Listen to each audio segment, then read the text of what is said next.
In this session, I want to talk to you about, you have all these tools, skills, strategies, tactics, approaches to turning on your business. How many got, if you stop right now, more than enough to take your business to a whole nother level? Raise your hand and say, "I."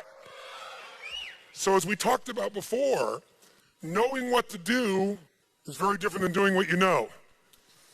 And when something is new, you don't know it quite as well. So there tends to be even more hesitancy. So part of what we're doing in this compression, by you being in this environment, is putting you in a position where day and night you're thinking about this stuff, and it starts to amalgamate, it starts to connect. Because as your brain gets overloaded, the beauty of that is your conscious mind kind of disappears a little bit, and your unconscious starts to take over. And that's the part of your brain that makes your heart beat 100,000 times a day without you having to think about it. So immersion has that power. That's the beauty of what we're doing. And then many of you are going to get this program, you're going to go back through it a step at a time, and you're going to repeat it. You're going to do that spaced repetition by way of video or audio or some combination of it, maybe using net time, no extra time. So listening to it maybe while you're working out, things of that nature. You'll embed it even more. So let's just assume you organize things well, and we're going to make sure tomorrow you leave with a real clear plan. The plan's in front of you. It's all ready to rock and roll. What is the single most powerful constraint as to whether or not your business is going to grow or not? What is it? Me, meaning the business owner, yourself. And if you're not the business owner, the biggest constraint that you have an impact on is yourself. And as you heard yesterday when we talked and looked at HomeX's example, I mean, here's a company that's growing leaps and bounds, multi-billion-dollar business, traveling around the world. The economies are tearing apart in many places, and it's growing. But the constraint that they saw was the vision of the founder, what they were willing to believe is possible. And the great thing about them is, we didn't know. We didn't know it wasn't possible. That's a very helpful thing not to know, just to go out there and do it. How many of you, when you started out in business, didn't know what you couldn't do, and that was quite helpful? Let me see your hand. Say, "I." Me too. If I look back at stuff that I did back then, I think, my God, that's unbelievable. I can't believe I would say that or do that or try that. But what's interesting is in the beginning of your business, and when people are brand new at something, they'll try almost. But if you start to succeed, some of you are later in your life cycle. And so as you start to succeed now, you've got something to lose. And now you don't implement at the same level. You've got something to maintain. You've got something to hang on to. And so you have to be cautious about that.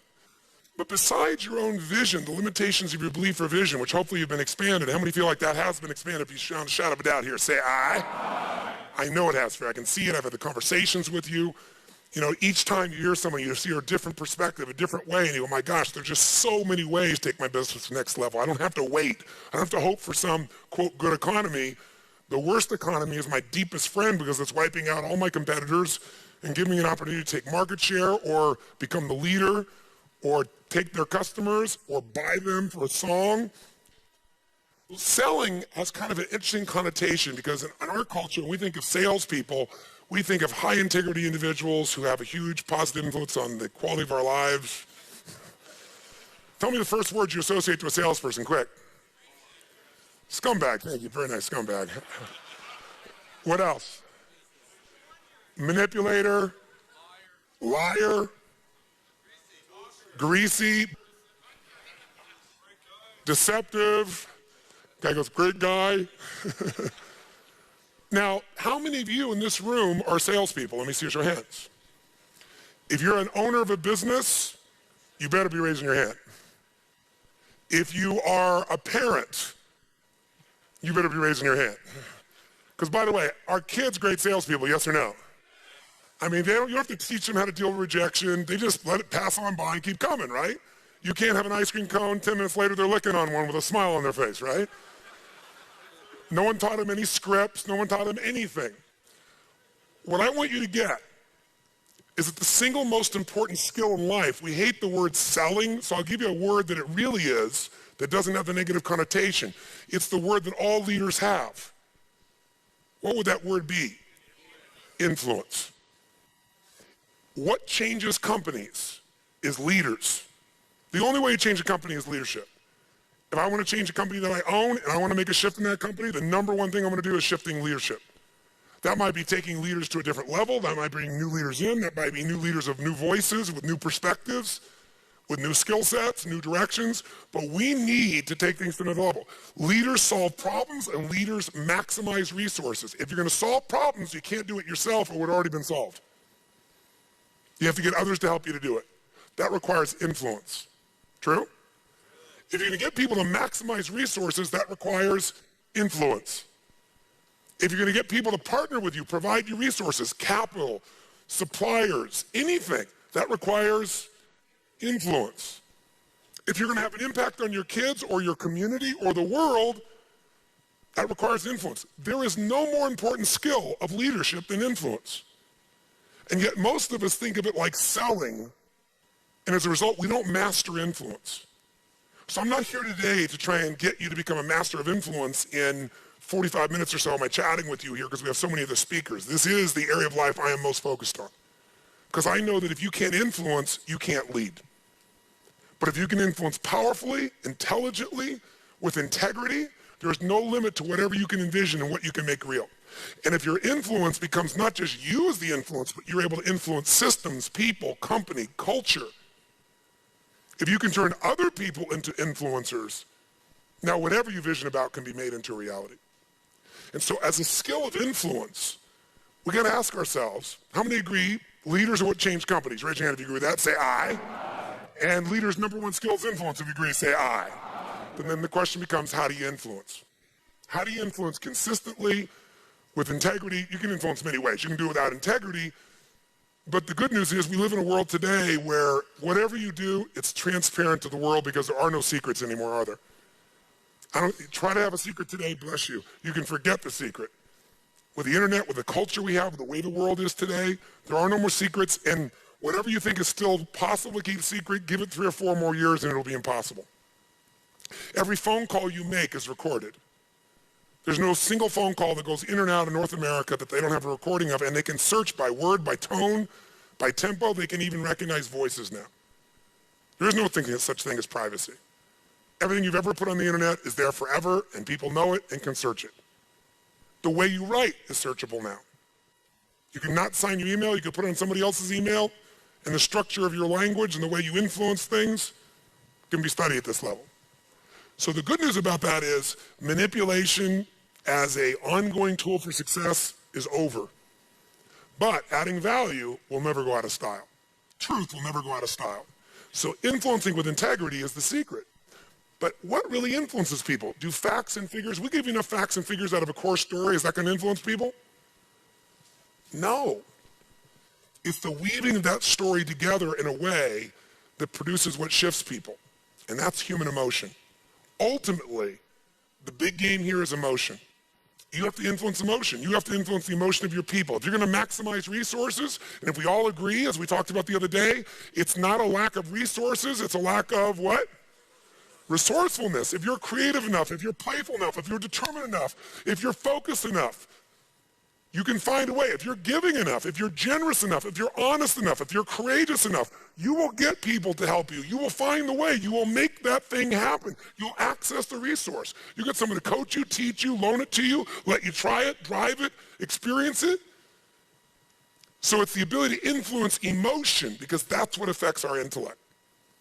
That's the bottom line. A core story is only there to give you a set of facts to educate someone that will make them emotional enough to make a decision. And what they do is they go through a series of things that you have emotions about. They may say them in a non-emotional way, but the only reason they work is because you know they're going to open the person's emotion. How many agree with me on this? Say aye. So as leaders, we can never forget that humans are emotional creatures, including ourselves. And to influence other people, we have to know what already influences them. And we can't ever forget what truly influences them. It's going to come down to our ability to connect with them at a deep emotional level or get others to do the same. Here's how I'd say it in a really simple term. To influence someone, you have to already be influenced. Right? To move somebody, you better be moved. To touch somebody, you can't touch somebody about your product or service or vision or idea or your company if you're not touched. To persuade others, you have to be persuaded. You can't give somebody else what you don't have. Now, you may have it intellectually, and here's the challenge. When you first meet somebody in your relationship, and you're all excited. What's the level of energy like? 0 to 10. Make the sound of that energy. You meet somebody you're totally excited by. Make the sound, everyone. 6 months, 6 years, 20 years later. It's scary, isn't it? And it's not time, because there are people I've been with them, been together 65 years, and they're still out of their mind for each other. They make the same amount of noise you did in the beginning here. What changes is, very often, when you're around something enough, I don't care what it is, there's a law called the law of familiarity. The law of familiarity says this: if you're around something enough, you take it just a little bit for granted. And it doesn't matter what it is, it's not that you don't care, it's that you get used to it. It's that the variety of it is not quite as high. It's not so new, and with that, sometimes you give it less significance. Even though in your heart you know it's significant, you don't keep the aliveness of it. It becomes something you intellectualize versus something you feel inside your body with a passion. So there are people say, but we love each other. Yeah, well, that's great. You know, hug each other every now and then. You say you love each other, little kiss like that. Was that how it was in the beginning? No. It isn't time. It's that most people don't understand that this emotion, this intensity, this passion has to be constantly reinforced every single day. And like any muscle, if you don't use it, So then you have the base understanding of why you do what you do, but you've lost the energy that makes it alive. And so if you're going to be touching people, you got to be touched. So then the question is, how do we influence ourselves? How do we influence other people? We got to get them into their emotions. We got to get ourselves into the emotions that are going to move us to action. And we got to do that ongoing, because otherwise all the stuff you wrote down will die. It'll die in your book. It'll die in your head. There has to be a level of emotion, a level of hunger in you that makes you go follow through. There's got to be a level of energy in you that when you go share it with people, you're able to influence them to follow through. And when they don't do it, enough to get back in there with them again and get them to do it again. This is where the whole game gets won or lost. Do you agree or disagree with me on this? So what we got to look at is, first of all, us. How many of you have days when you wake up and you feel like, I don't want to talk to people today? How many got days like this in your life? Say I. But again, as I said the other day, if you're the leader, you don't have that choice. If you're the leader, you have to get in a good state. If you're the leader, you have to get yourself in that place. And how many of you have had some gut checks? Let me see again in the last 6 months, 12 months in your business with economy changing like it's never changed before. How many have had those gut checks? Say I. So what do?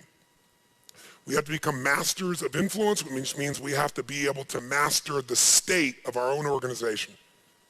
To master the state of our own organization, we've got to know how to change that. How fast, my friends? How fast? And where does it have to start? Ourselves, since we're the first constraint. And if we can do it with ourselves and influence, then we can teach everybody else to influence. We've said business is innovation and marketing. You have to influence people to innovate, because they're not going to just do it because they're used to what works and it's easier and they know it. Innovation means massive what? Change. How many people go, give me more massive change in my life with all the other things I'm trying to hang on to? They're not going to do that. You have to influence people to innovate. And marketing is influence. So, what influences us is our states. How do we change our states? Let's start with you and I and with anybody we're going to work with. You've worked with me before, you know the first answer. If you're going to change somebody's state, the fastest way to do it is physical. Trying to change somebody's mind is really hard. Change their body, their mind will go. If you doubt it, give somebody enough alcohol and just see how quickly you can change them. True? Give them enough alcohol, I don't care who they are, they're going to change. What are you changing? Biochemistry, physiology, physical body, and the emotion, the mind will shift. That's why people take drugs. That's why people eat. When they go eat, it's a biochemical change in their body. So, but we can do this through movement. We can do this through change. So if you want to be the leader and you're going to be affected, first thing I'd say to all of you going home, so you don't feel overwhelmed, is you need to develop an ongoing discipline, because we are our rituals. And I mean a physical one. If you want to say, well, why is my life the way it is today? Look at your rituals. Whether you call them rituals or not, you have them. Most of you get up and you have a set of rituals. You go straight to email, or you go straight and work out, or you go have your breakfast, or you hit the snooze alarm at least 3 times. It's your ritual. Who knows what I'm talking about here? And if you want to know what somebody's like, you can see their rituals. You can look at anybody's body in this room, if you had them take their clothes off, and you know some of their rituals or lack thereof. Is it true? If every day you get up and your ritual is you go to Starbucks and order a mocha, or whatever those things are that you have, right? And a big muffin and whatever it is, right? And that's what you do every day. It's not hard to figure out what you're going to be like by 10:30 in the morning. You're going to be looking for your next coffee, your next whatever, because we want to stimulate your adrenal glands like crazy, and they're going to drop predictably. And we know what your stress level is going to be like. We know when your energy is going to go and fade. It's predictable because of your rituals. If you eat a certain way, you can predict that person's going to be fat and tired. You eat a different way, you know. If a person eats and they exercise a certain way, you know what their body's going to be like. Who here works out 5 days a week, never misses? It's just your life. Let me see your hands. Look at the number of people here. That's fantastic. Give everybody a hand. That's really fantastic. Who here honestly never works out consistently? Right? Don't clap. Now here's what's interesting. I'm not saying one is right as one is wrong, but will those two different rituals create a different body, yes or no? If we wanted to really make it clear, we'd say everybody works out 5 days a week, stand up, we can look at them, sit down, everybody doesn't work out, stand up, look at them. It'll be pretty obvious. Now, some people's metabolism is different, they can get by with different things, but you get the picture, don't you? Your relationships today are the results of your rituals. If the first thing you do every day when you come home is, hi, honey, and then you go and give them a little peck on the cheek, and then you sit down and start typing your emails, or you flip on the news, it's not hard to know what your relationship's going to be like. You guys might love each other, but it's going to be one boring, dead relationship. It's like having a brother or sister. But if your new ritual was, and you just, in the beginning, you made it a ritual. You just made it for fun. You say, every day when I come home, the minute I'm going to do is I'm going to yell my husband or wife's name, or sometimes my wife's a little crazy, so I go, Lucy, I'm home. And then we both go running. Wherever she is in the house, wherever in the house, we go running full speed like lovers that haven't seen each other in 6 months. And we do it, ask my assistant, all the time. Now, not every day, but it's our ritual to this process, right? It's just a crazy thing. Thank you. Thank you. I appreciate the hand, but that's not why I'm telling you to do this. I'm telling you this because I want you to create yours. Because when you do that and you're playful and crazy, and you do that on a regular basis, like you can't wait to see each other. And the biggest ritual that we have besides physical, and by the way, let me just say to you this. When you go home, if you want to transform your business, transform you by creating first, if you don't already have one, a set of physical rituals that you're not going to miss. I don't care if it's 3 days a week, 4 days a week, something that's going to make you physically strong, because in a place where there's going to be a lot of fear, the way you deal with crisis is number one thing you should do is feed your mind. And you're doing that. Get yourself new answers. Immerse yourself in new environments. Get new voices. Have new perspectives. Ask some new questions. Isn't that what we've been doing here? Right? And we're doing it together and bringing all these people together. I basically, to create innovation in your life and marketing, I've assembled here 19 people. You assembled 5 days of your life, and we're just rocking day and night. It's the total immersion of what I taught you in innovation. It's really what it is. But it's got to continue. For it to continue, though, we've also been managing your state to a great extent. Right? Most of you don't go home in 4 or 5 days and start clapping like crazy and screaming and shaking. You don't do that usually. Right? And so some of you are going to go like, wow, it doesn't feel the same as at the seminar and stuff. You know, I'm back here by myself and my people aren't doing this. But some of you will go home and initiate this. You're going to have your Physiology 5, your 5 minutes of physiology shift, once an hour, once every 90 minutes, or no more than once every 2 hours. You're going to start your morning with everybody, and you're going to bring in and get some little audio clip of something from a movie or something that blasts across, the room. And have everybody stand at attention. You're going to do some crazy stuff if you're smart. Go over Zappos and see what they do. They got the most crazy stuff going on there. All the stuff that I do in seminars, they do every day at their location with their people. And people can't wait to get to work and they're in a certain state. So if I were you, I'd feed my mind, you're doing that. I'd then condition my body. Because your body is going to give you the strength to follow through. And there's nobody in this room who can't afford to do that. And I don't care if that's going for a walk. And as you're doing a walk, you're doing what I call my hour of power, or 15 minutes, to thrive, where you're just putting yourself in state, maybe doing incantations. You got to do something that gets the blood moving through you on a consistent basis. And once in a while, it's really pushing you beyond your comfort zone. So when you get beyond your comfort zone in your mental side, there's already a reservoir there. Who knows what I'm talking about here? Say I. So feed your mind. Feed your mind with the information. Feed your mind with examples and the stories. Part of why it's here is good for you to see all these people that are succeeding in this tough environment. How many found that to be valuable? Just as a balanced perspective, say aye. You know, go read some autobiographies, but feed your mind every day, condition your body every day. And then the third thing is become a master of influence by asking the right questions. And that's what I want to talk to you about. Questions are the answer. You want new answers for your life? You need new questions. You're not getting through to somebody. The answer of getting through to them is not to talk more, it's to ask them more. It's to get underneath, it's to discover. Remember I said the other day, to influence another human being, you have to know what already what? Influences them. You can't do that by talking to them. If I tell you something, you can doubt it. But if you tell me, by me asking you a question, you tell me how it is, it's true. That's the basis of influence for those who are more sophisticated. Now, lots of ways to influence. You can tell stories and metaphors. You can influence by example. You can influence by rewards or by pain. But the fastest way to influence is to get inside of somebody by questions. Questions are the answer. If you want to give somebody a gift, ask them the right question. Because all we experience in life, if I say to you,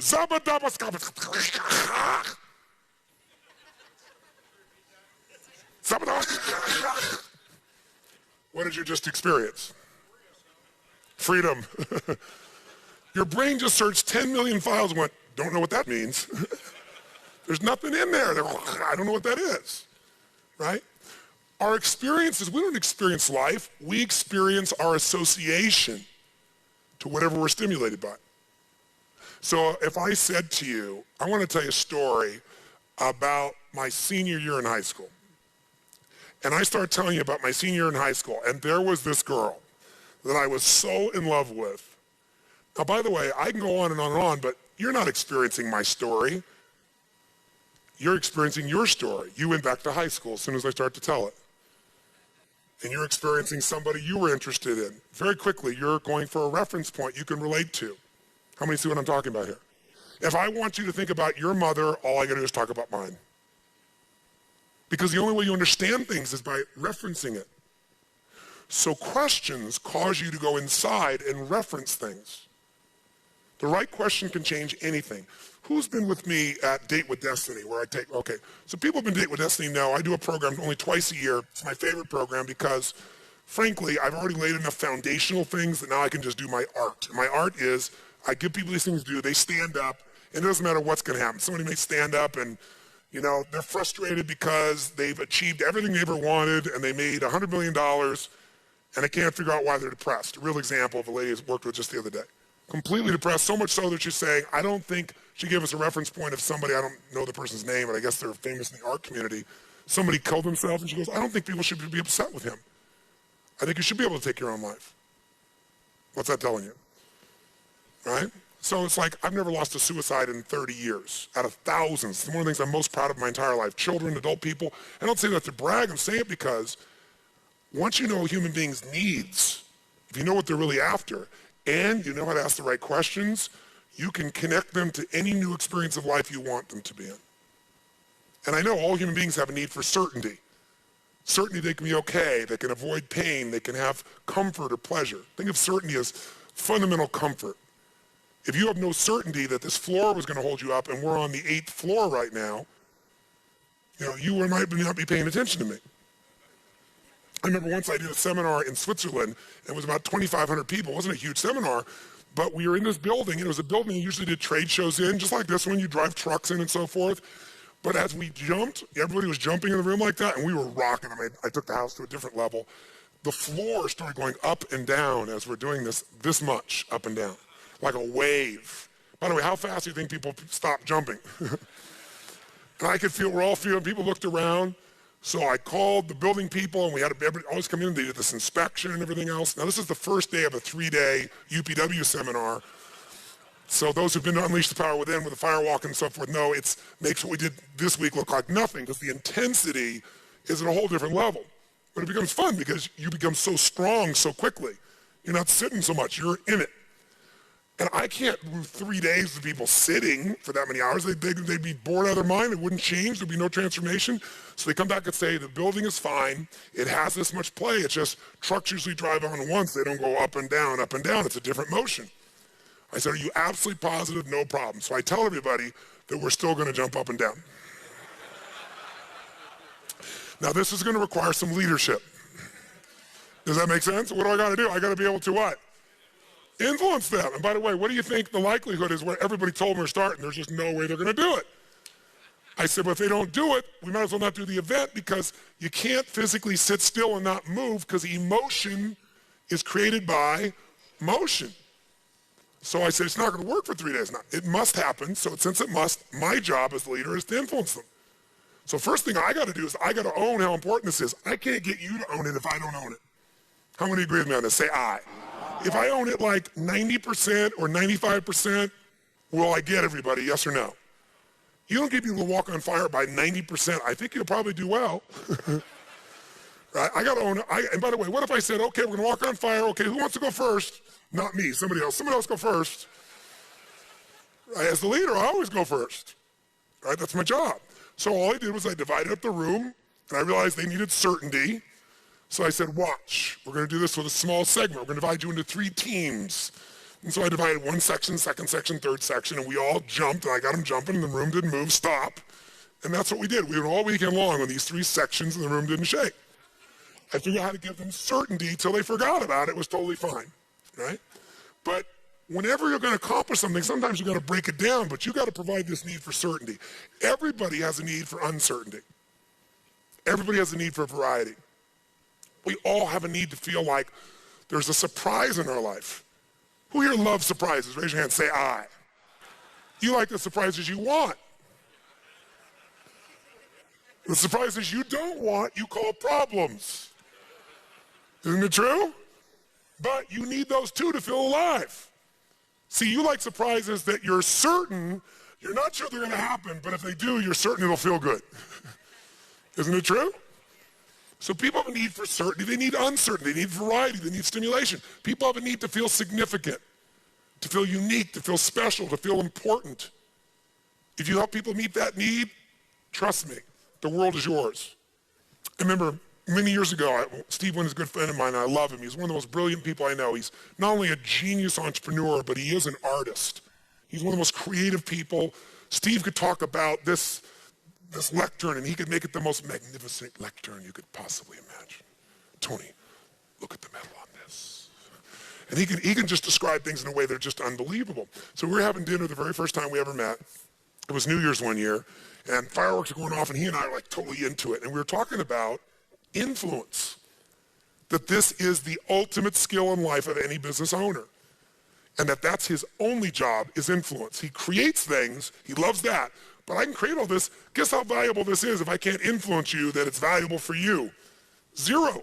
It dies. It stays in my house. So we're describing this, and I was describing these 6 human needs, certainty and uncertainty. And when I got to significance, he lit up like a Christmas tree. He goes, Tony, if you want to make billions, if you want to make billions of dollars, that's the one to give people. If you get them to link buying your product makes them more significant, they'll spend any amount of money they want. He said, think about it. People get these little handbags. We buy these handbags. And he said, they cost nothing to make. They pay thousands of dollars because it's got somebody's initials on it. It's not even made better. I can show you one that's made better that costs 1/100th of the price, 1/10 of the price. When he built the Win and then the Encore, last one, $2.7 billion for a hotel. But guess what? When everybody else is freaking out, you go over to the Win right now, it's full. Because the people that want to be known as the best have got to go to the best place. That's the need structure you want to meet. 4th need, connection and love. Everybody needs connection. Everybody needs love. In fact, all we want that significance for is if we think if we're significant enough, people will love us. If I'm worth it, if I'm enough, if I'm beautiful enough, strong enough, smart enough, rich enough, intelligent enough, playful enough, funny enough, something enough, then I'll be loved. So if you're going to influence somebody, you got to know what's influencing in them is the need for certainty. And when you talk about change, you just mess with that. True? There's a need for uncertainty, but you got to show them how it's positive uncertainty, a variety. They need to feel significant, and gosh, what if you bring this new thing in to change and it doesn't work out as well for me? I feel stupid, I look like I failed, I feel insignificant. Love, gosh, I don't know if I'll even love myself if this doesn't go well. How many follow the pattern of what people get concerned about, right? So these first 4 needs, everybody finds a way to meet, even if they have to blame somebody else, or work really hard, or make up a story in their head. Everybody finds a way to be certain, everybody finds a way to have varieties, everybody has a way to be significant, everybody has a way to feel at least connected, if not loved. But ultimately, the final 2 needs is everyone has to grow. Remember we talked about this first day? Progress equals happiness. If you grow, you feel alive. If you don't grow, you feel like you're dying. And so to influence people, people have this need for growth. And if they feel like they're growing with you, remember I said you can use fear to motivate them? That'll work for a while. You can use incentives. That'll work for a long time too, but there is a limit to incentives. The only thing that makes people feel fully alive long term is they feel happy because they're growing, they're expanding. Remember when Tony talked about how they took the same process of becoming a buyer for Zappos, but they broke it into more steps? Still 2 years, but you were a buyer level A, buyer qualified level B, level C, and people are like, yes, I made it. Progress, growth. And finally, what's the last need? Contribution. And you heard him and many others talk about, and you've seen the people here that are most successful feel like what they're doing has a meaning beyond themselves. Now, I'm reminding you of these 6 needs, and very quickly here, because if you and I are going to influence other people, we have to know what already influences them. And of those 6 needs, who has all 6 of these needs? Who would you say? Everybody. Who here has a need to be loved at some level, whether you admit it or at least connected? Say I. Who here needs to feel unique, special, important, significant? Raise your hand, say I. Including the people who go, I don't need to be special. No, I don't need that. I'm a Christian. Or I'm a Jew. Or I'm a Muslim. Or I'm not religious, I'm spiritual. They find a way to be unique. Everybody needs this. It's human nature. So we need all these needs to be met, but we don't need them all equally. We've learned to value some of these 6 more than others. Some value certainty more than anything else. And so they live their life trying to meet that need. And if you try to convince them how exciting this new project's going to be, you just messed up totally. What you got to tell them is, you know what, if we don't change this, do you realize what's going to happen? Do you think that what we have right now is certain and solid? Do you not understand this is evaporating between us? If you and I are going to have any certainty at all, this is what we must do immediately. And they're like, let's make it happen. Right? If you go to somebody who's more variety driven, some people, the top of their list, they all want certainty. They all want uncertainty. We all want them all. But we tend to have 2 that we value more than any others. Those 2 are the driving force in a person. So if somebody's variety driven and you go, okay, we're going to keep doing these same things because we got to keep fundamentally doing these elements.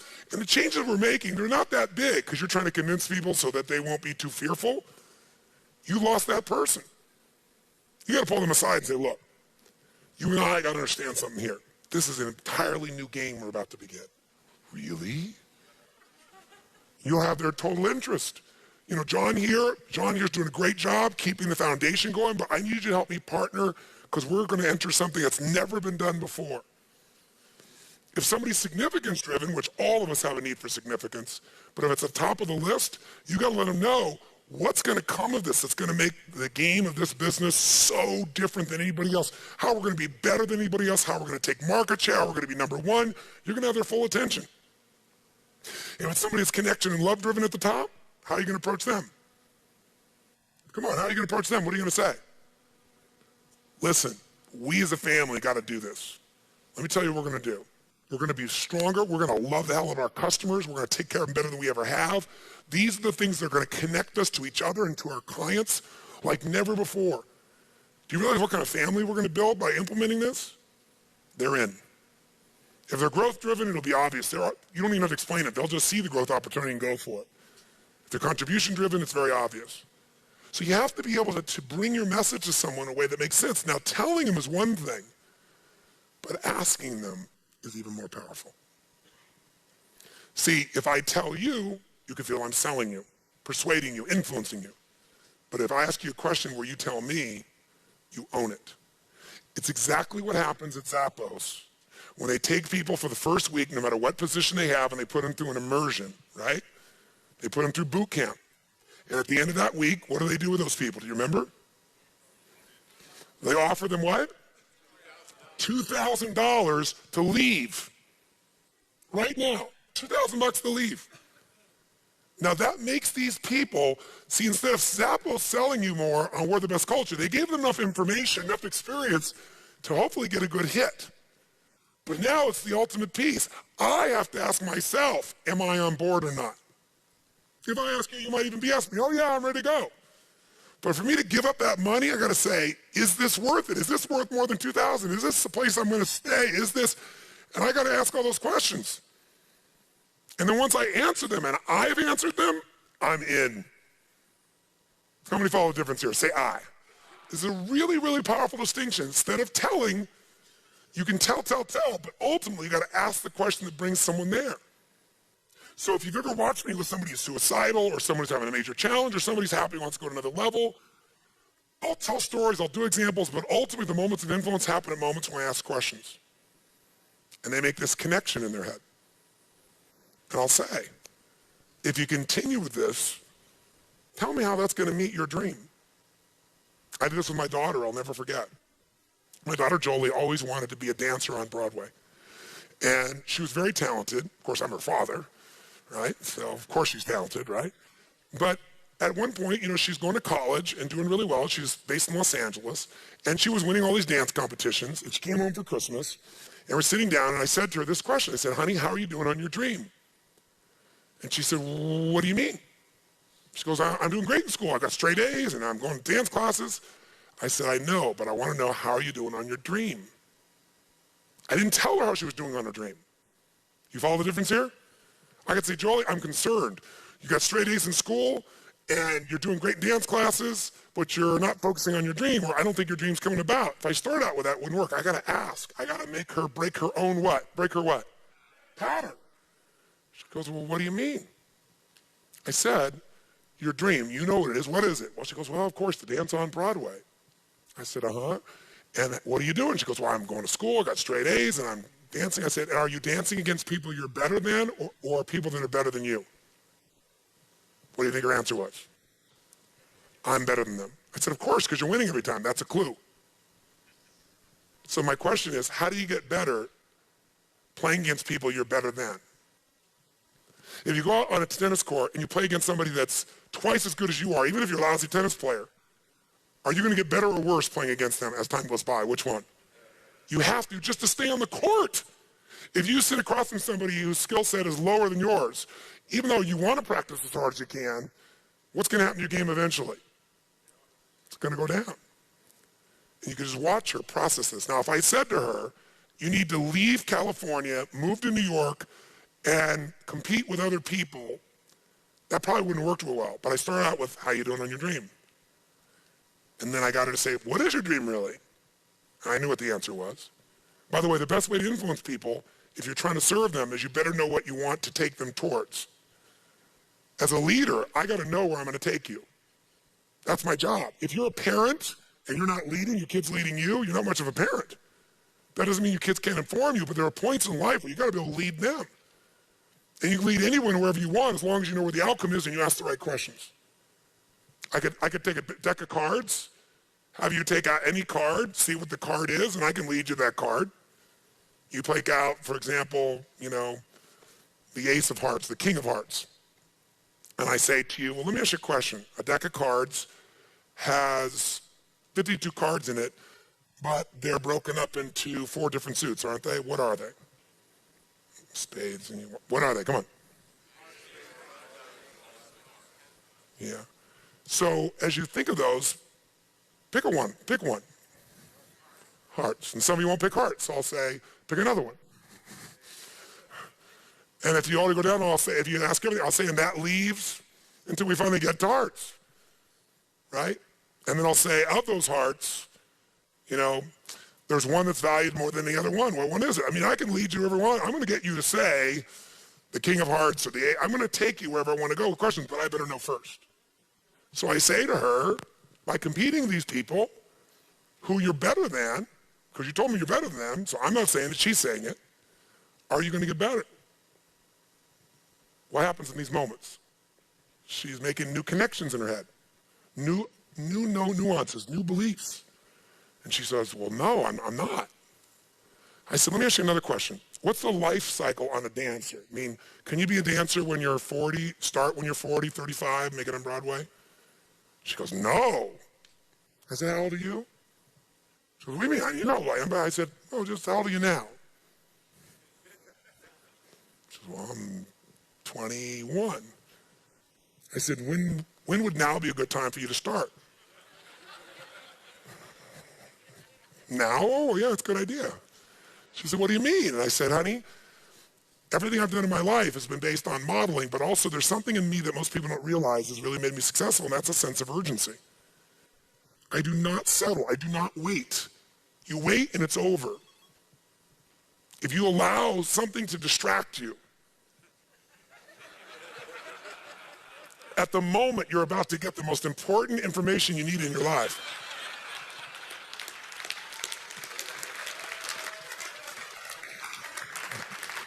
What do you think the price is?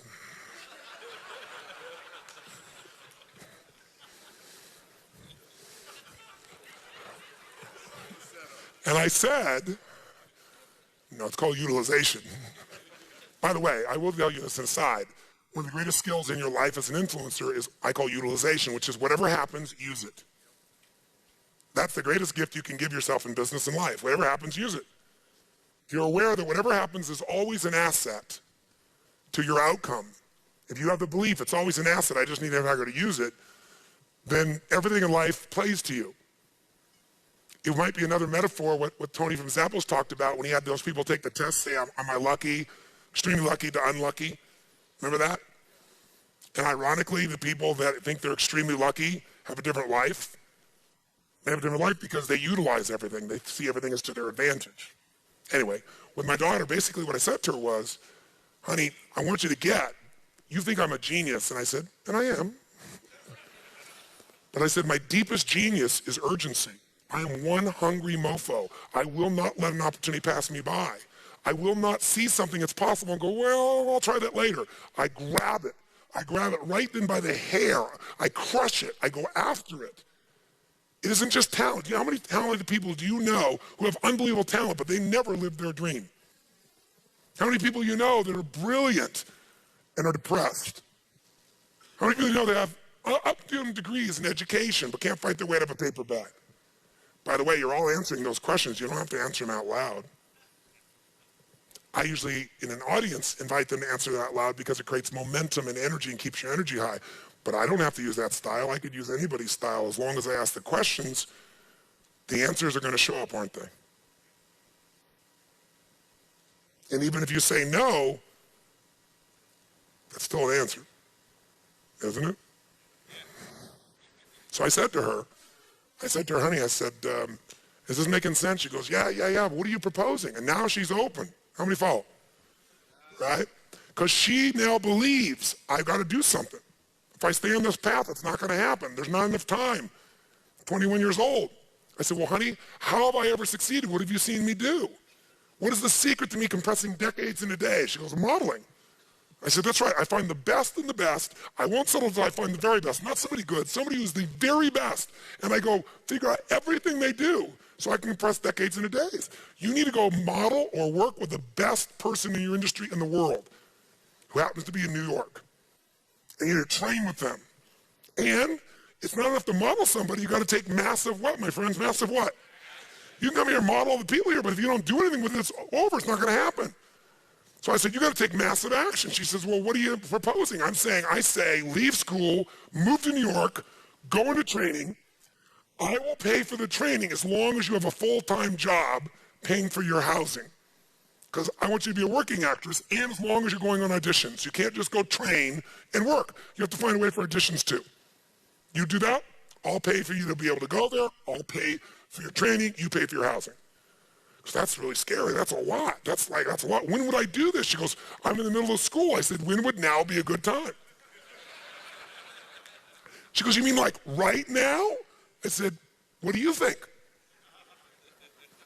She says, in the middle of the school year? I said, yes. She said, but you're the one who told me to go to college. I said, I was wrong.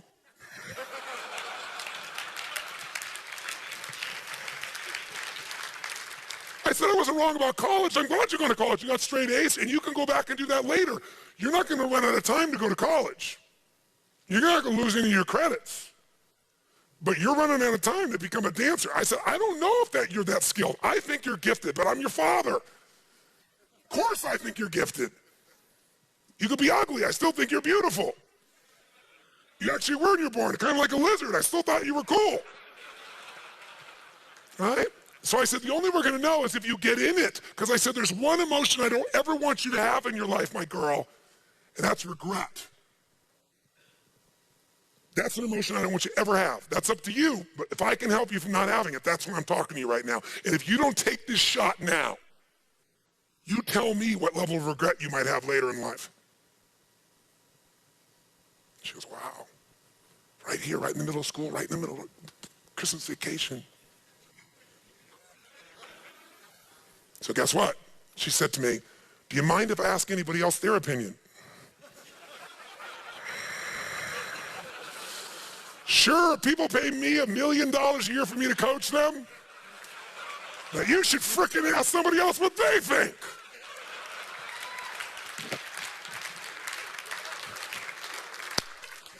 Not a problem. Who are you thinking of? And she said, no, Dad. She goes, of course I respect your opinion, but you've always taught me to go to the area where there's the greatest expert. And she said, the greatest experts are people in the business. I said, you're right. Who are you thinking of? And she said, well, I was thinking of so-and-so, this gentleman who's at CAA, who was a good friend of mine, and she knew him. He's one of the top guys at CAA. And I said, he's actually a brilliant idea. I said, that's smart of you to do that. Check it out. She goes, okay, I will. I said, when? She said, now would be a good time? Now would be a good time. So she literally went in the other room, and as she goes to the other room, he's one of my friends. I call him right then and there while he's doing a true story. I said, look, I just talked to Jolie. I only have 30 seconds. Talk to Jolie. Here's the deal. You know this. She's here, straight A's, da-da-da. I said, I told her to go to New York because that's where dancing is, and she needs to be in proximity, doesn't she? Proximity is power. He goes, Tony, you're absolutely right. I said, if it's not right, tell her it's not right. Is it right? It's right. Tell her that. Bye.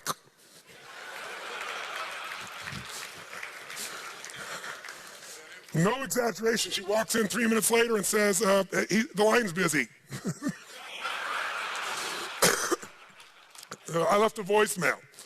So I said, honey, don't leave a voicemail. Call back again. You know him. He's on the line all the time. She always calls him. Long story short and true story, she talks to him on the phone. He talks to her for like an hour and a half. She comes back a couple hours later. God, Dad, I had the greatest conversation. It was the right thing to do. And he says it's absolutely right. And we talked about why and how and all those things. And so I said, okay, great. I said, you can't be a prophet in your own land, I guess, around here. But I looked at her and said, Father knows best. She laughed. We laughed about it. So I took my little sunshine girl who was used to living in Southern California and going to the beach, right? I took her to New York during one of the worst winters New York had had in like 15 years and put her in this crappy little apartment deliberately because I wanted her to be hungry, right? And sure enough, she went and she trained with some unbelievable people and she kept going on these things. And less than 6 months later, she called me up at one time and she said, Dad, she goes, I have a little surprise for you. When you coming to New York? And I told her and she said, okay, well, I want to pick you up from the airport. Sure enough, I get to the airport. She's not there, but there's a car there for me. A little note. I said, Dad, I just have a little surprise. And so I'm okay. So I get in the car and I'm excited to see my daughter. And the car drives by her apartment and we go down to downtown Broadway. We pull up in front of a place and there's a play called Tommy, if you remember that classic play, right? And on the headlines, I see my daughter's name. Within 6 months, she was on Broadway. The whole thing happened just from that process, ladies and gentlemen. It was really great.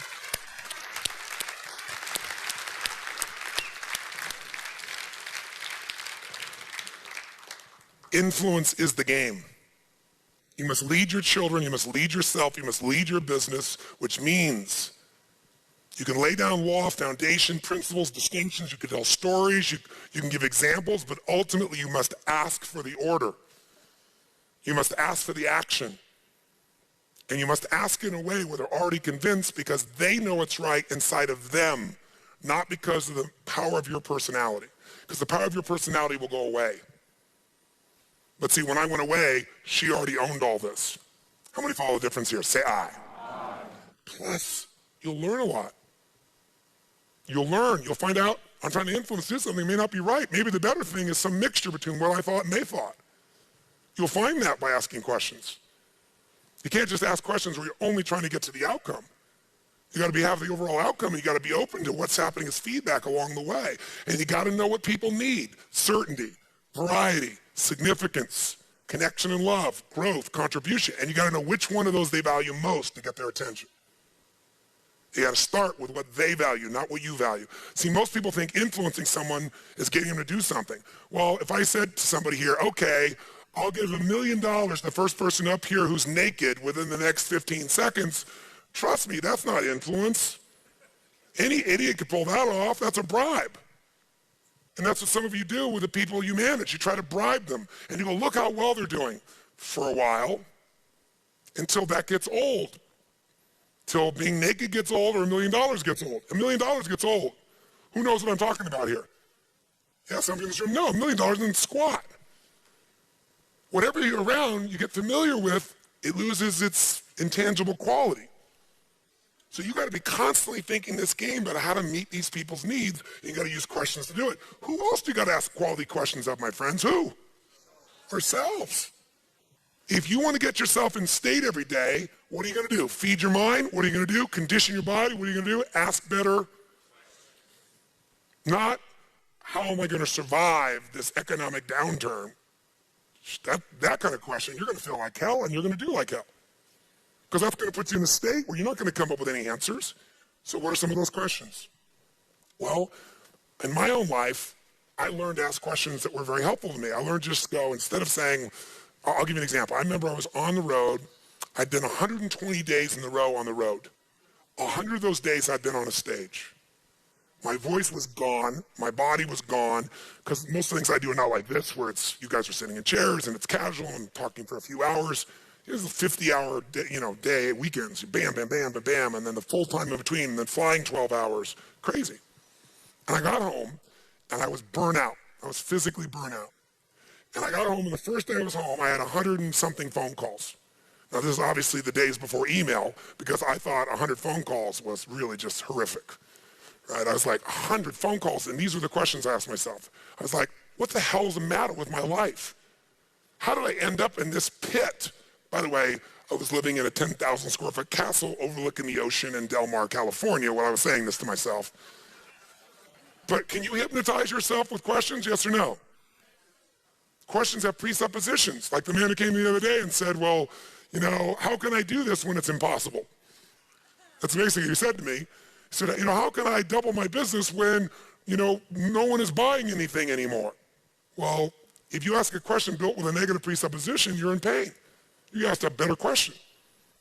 So I said to him, is there any other person you could sell to? Is there any other service you could create? Is there any other market that exists in the world? You get new answers when you ask new, but we ask the same questions over and over again. So I'm going, why did this happen to me? And why do I have to respond to all these people?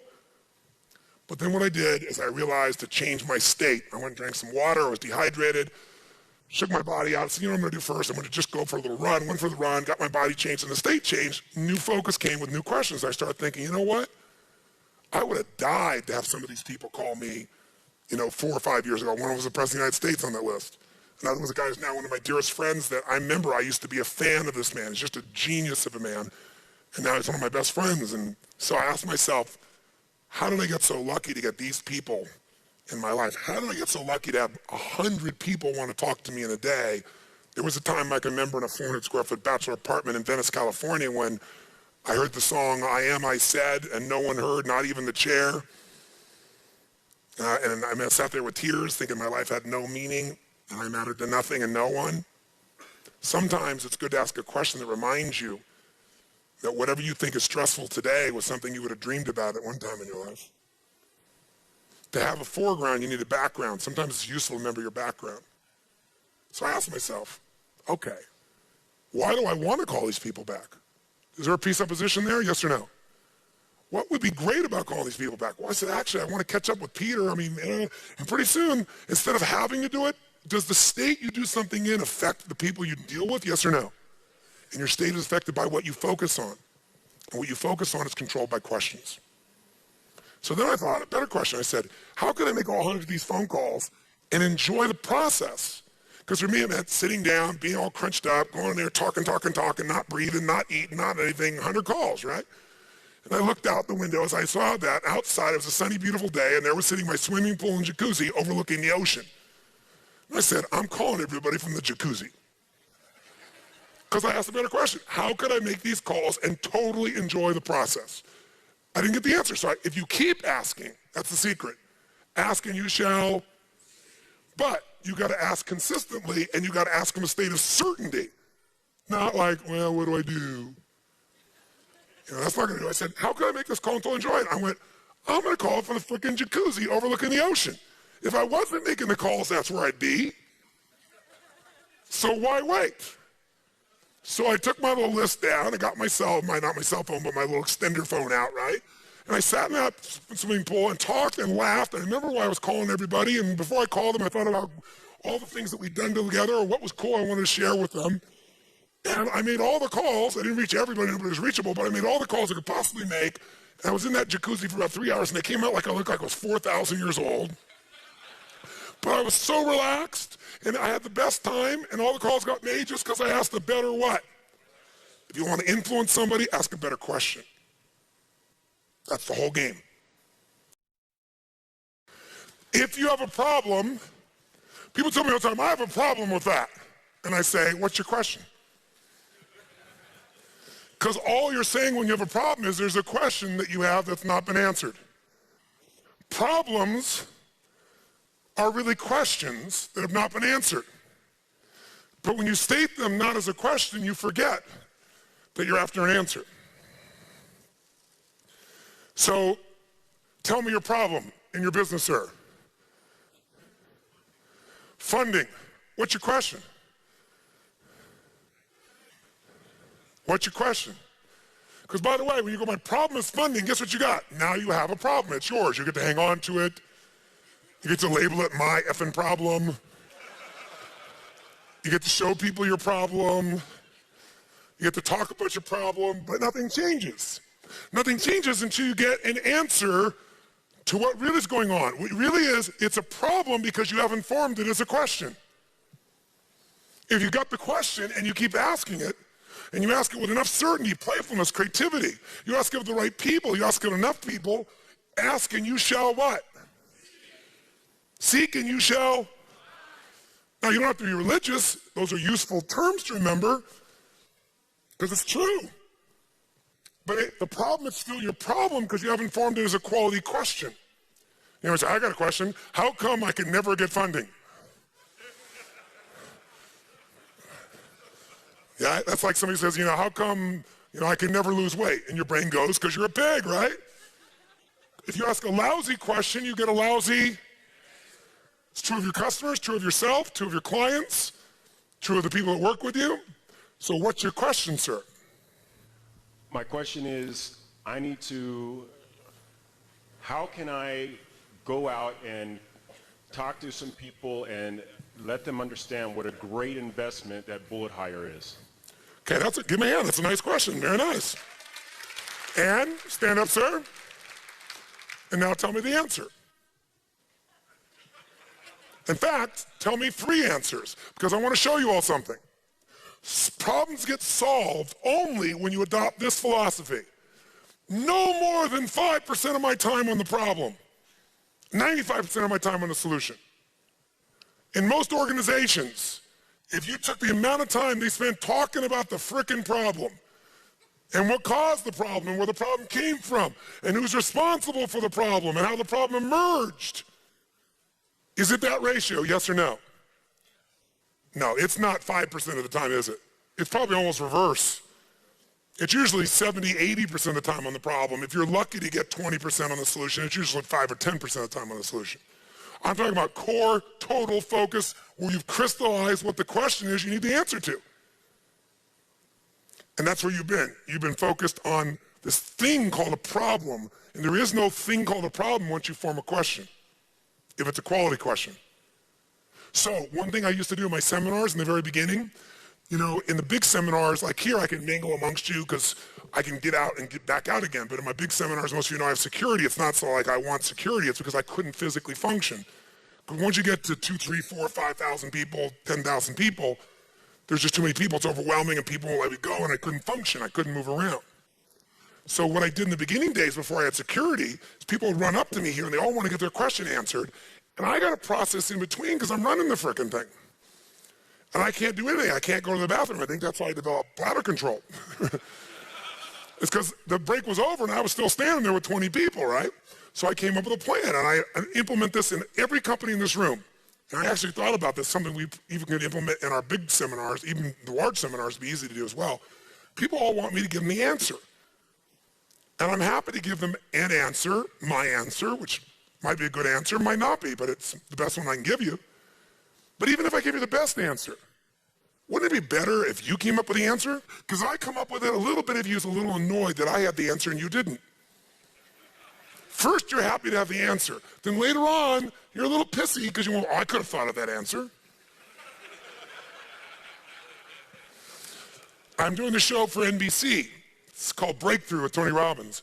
And in order to get the show, I show them all these films of people I turn around. You know, I take the impossibles is what I want. The people that have been in therapy for 20 years, or the person who's suicidal, or the relationship that's over. And I just live to take the impossible, make it possible. Now, by the way, in relationships, sometimes it's better for them to be apart. So I don't want to give the impression that we always keep people together, because that's not necessarily the goal. But I said, go find some people of your own so you know I didn't get specially good, pick the right person. You will pick anybody and I'll turn them around. And so, sure enough, they went out and found some people. And one of the persons they got was a man who they went to a speech pathologist and said, could you turn somebody around